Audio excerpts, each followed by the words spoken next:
நீங்க ரொம்பவே சோர்ந்து போயிட்டீங்க அமீருல் மூமினின். கொஞ்ச நேரமாவது ஓய்வெடுங்க. கொஞ்ச நேரம் இங்க உட்காந்து ஓய்வு எடுத்துக்கிறேன். ஏய் பொண்ணு, எத்தனை தடவை நான் சொல்றது? சீக்கிரம் பண்ணு. எந்திரிச்சு போய் அந்த பால்ல கொஞ்சம் தண்ணிய கல. காலையில யாருக்கும் தெரியாம நான் அந்த சந்தையில போய் வித்துட்டு வந்துடுறேன். அம்மா அல்லாஹ் இத ஹராமாக்கி இருக்கான். அமீருல் மூமினின் அறிவிச்சிருக்காரு. இனிமே யாரும் பால்ல கொஞ்சம் கூட தண்ணிய கலக்க கூடாது அப்படின்னு உத்தரவு போட்டிருக்காரு.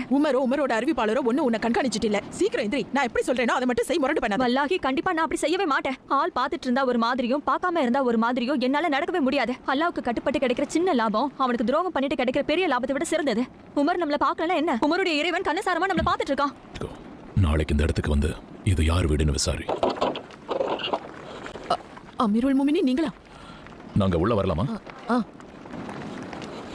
என்ன விஷயம் அமீருல் மூமினின்? உங்க மகளை கொஞ்சம் வெளியே கூட்டிட்டு வாங்க.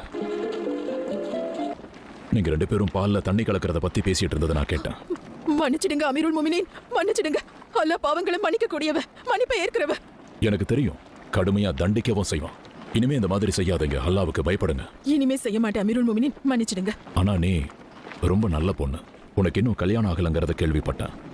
கல்யாணம் பண்றதுல உனக்கு விருப்பம் இருக்கா?